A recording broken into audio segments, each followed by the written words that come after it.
आप सबने कभी न कभी प्रभु की मूर्ति से फूल गिरते हुए अवश्य देखा होगा। जब कभी पूजा करते समय कोई फूल नीचे गिर जाता है तो बहुत लोगों द्वारा यह सुना जाता है, उस समय की गई आपकी प्रार्थना स्वीकार हो जाती है। एक ऐसा ही प्रसंग लिखते हुए एक भक्त ने बड़ा ही सुंदर अपने जीवन का अनुभव हम सबके समक्ष प्रस्तुत किया है। उन्होंने लिखते हुए कहा, वर्ष 1978 की बात है। शीत का समय था। एक बार मैं परमात्मा के समक्ष रोते हुए कह रहा था, हे भगवान, मैं तो आपके मंदिर का पुजारी हूँ, इस मंदिर में ही सेवा करता हूँ। मैं बहुत बार देखता हूँ, कई बार तो आपके समक्ष बहुत अच्छे व्यंजन भोग लगाए जाते हैं, पर कभी कभी आपको खिलाने लायक वस्तु भी यहाँ उपलब्ध नहीं रहती है। आप कम से कम अपनी व्यवस्था तो कीजिए। इस प्रकार एक बार मैं परमात्मा के समक्ष रोते हुए कहने लगा, प्रभु, आज प्रातःकाल कॉलेज में मेरी फीस मांगी गई है। मैं सारा दिन यहाँ सेवा भी करता हूँ, कॉलेज भी जाता हूँ, पर मेरे पास फीस के पैसे नहीं हैं। अब आप कैसी व्यवस्था करेंगे यह आपके ऊपर निर्भर करता है।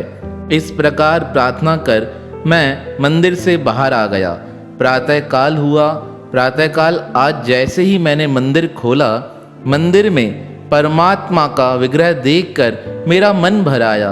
मैंने प्रभु से कहा, प्रभु, मेरे लिए भले व्यवस्था मत कीजिए, पर जो आपने दुशाला ओढ़ रखा है यह बहुत दिनों से एक ही है और पुराना हो चुका है।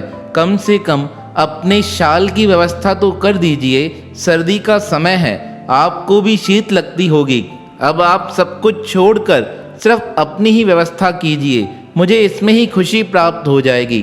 इस प्रकार कह मैं परमात्मा के आगे ही रोने लगा।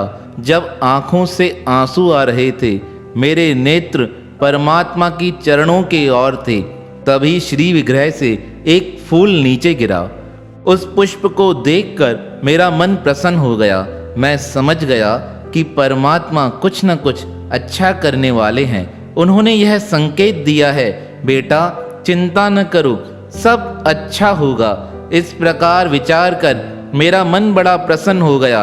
मैं नित्य की भांति मंदिर में बैठ वहाँ पूजा अर्चन करने लगा, क्योंकि उस मंदिर में पुजारी का कार्य मैं ही संभालता था और बचे हुए समय से मैं अपनी बीएससी की पढ़ाई करता था। अब भगवान की यह लीला देखकर मन बड़ा प्रसन्न था। मैं कहने लगा, प्रभु, अपनी शाल की व्यवस्था कर देना, और बहुत दिनों से आपने कुछ बढ़िया खाया भी नहीं है। अगर हो सके तो अपने भोजन की व्यवस्था भी करना, और आपके साथ साथ हे प्रभु, मेरी भी व्यवस्था हो जाएगी। ध्यान रखना अपने भक्तों का। इस प्रकार उस दिन मन बड़ा प्रसन्न था। दूसरा दिन हुआ। प्रातःकाल मैंने जैसे ही मंदिर खोला, विचार करने लगा, हे भगवान, कल तो आपने एक पुष्प गिराकर मुझे संदेश दिया था, कुछ होने वाला है, लेकिन कल का दिन तो सारा ऐसे ही व्यतीत हो गया। आज देखते हैं क्या होता है। इस प्रकार मैंने परमात्मा का पूजा अर्चन प्रारंभ किया। जैसे ही आरती समाप्त हुई, तभी एक व्यक्ति अपनी पत्नी सहित मंदिर में आया। मंदिर में आकर कहने लगा, यहाँ मुख्य पुजारी कौन है? तब मैं उनके समीप गया। कहने लगा, बताइए क्या काम है? तब उन्होंने मेरे हाथ में एक लिफाफा दिया और लिफाफा देकर कहने लगे, यह भगवान के चरणों में समर्पित करना है।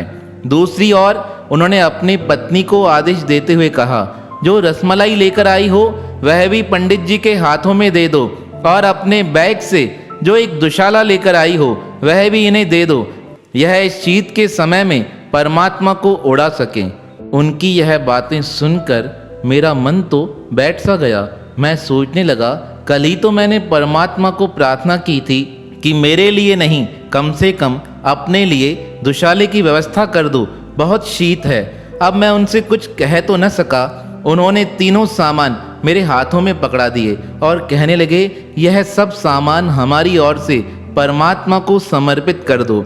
मैंने उनसे कहा, आप रुकिए, मैं आपके समक्ष ही यह दुशाला परमात्मा के श्री विग्रह पर चढ़ा देता हूँ।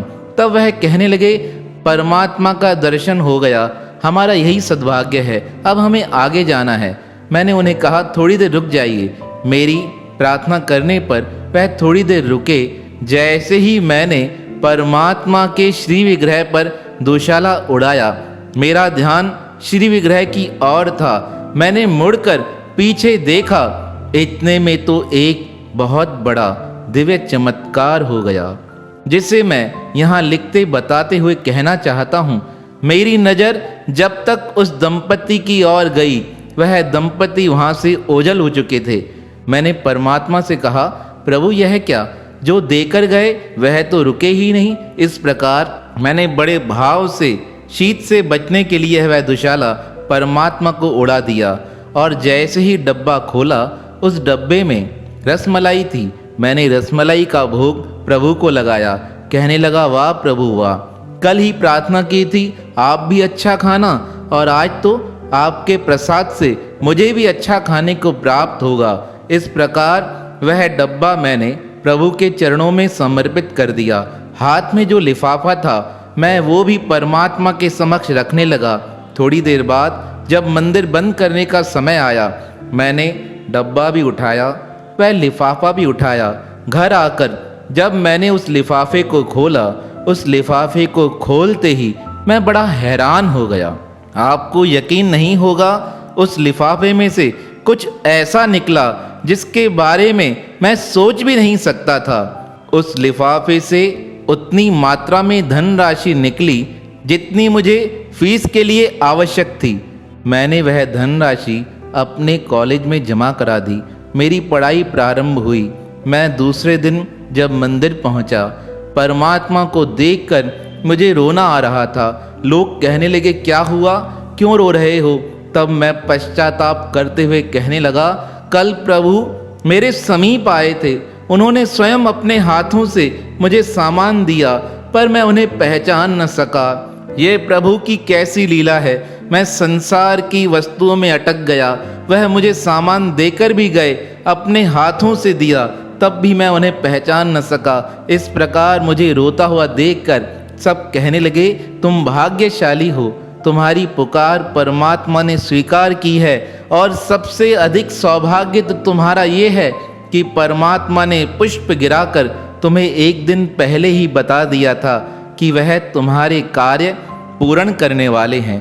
तो परमात्मा कभी भी अपने भक्तों को निराश नहीं करते हैं।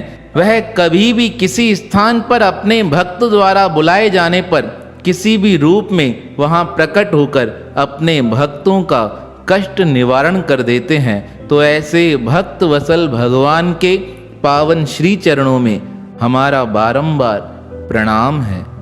भगवान श्री कृष्ण के भक्त जस्सू जी वृंदावन के नज़दीक ब्रजवासी गांव में रहते थे। यह संतों से बड़ा प्रेम करते थे। संतों के लिए यह अपने खेतों में अन्न की पैदावार करते थे। एक बार यह खेतों में हल चला रहे थे, तब थोड़ी देर विश्राम लेते हुए इन्होंने अपने बैलों को एक वृक्ष के नीचे बांध दिया। अब इन्हें तो नींद आ गई। तब ब्रजवासी के कुछ चोर इनके बैलों को चुरा कर ले गए। अब भगवान श्याम सुंदर को चिंता होने लगी, मेरा भक्त जब नींद से उठेगा तो उसे अपने बैल प्राप्त नहीं होंगे, तो उसका मन उदास हो जाएगा। ऐसा सोचकर भगवान श्री कृष्ण ने अपनी दिव्य लीला से 2 अन्य बैल वहां प्रकट कर दिए। अब जस्सू भक्त जैसे ही निद्रा से उठे, उन्होंने अपने बैलों से पुनः हल चलाना प्रारंभ कर दिया। उन्हें तो पता ही नहीं चला यह बैल मेरे हैं या भगवान श्री कृष्ण ने दिव्य लीला से प्रकट किए हैं।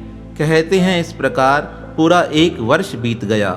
अब जिन चोरों ने भक्त जस्सू जी के बैलों को चोरी किया था, वह भक्त जस्सू के घर के नज़दीक से गुजर रहे थे। वह देखकर हैरान हो गए, जैसे बैल हमने चोरी किए थे वैसे ही अन्य बैल इनके पास कैसे आ गए। वह भागते हुए अपने घर गए। सोचने लगे हमारे घर के बैल इसके पास आ गए होंगे, पर वह घर जाकर देखकर हैरान हो गए, घर पर भी वह बैल बंधे हुए थे। पुनः भक्त जस्सू जी के आश्रम पर आए, फिर से वह बैल बंधे हुए थे। वह हैरान होने लगे, भक्त जस्सू के पास इतना धन तो है नहीं जो खेती में हल चलाने के लिए यह बैल को खरीद सकते हैं, पर यह बैल आए कहाँ से। तब वह रोते हुए भक्त जस्सू जी से कहने लगे, हमें एक राज की बात बताइए। हमने आपके बैल 1 वर्ष पूर्व चोरी कर लिए थे, फिर आपके पास यह बैल कहाँ से आ गए? तब भक्त जस्सू जी हंसते हुए कहने लगे, तुमने तो चोरी कर लिया, पर वह माखन चोर अपने भक्तों की रक्षा स्वतः करता है। लगता है भगवान श्री कृष्ण स्वयं आकर मेरे पास उन बैलों को बांध कर गए थे। अब तो भक्तराज की बात सुन वह चोर अपने घर से वह बैल लेकर आए।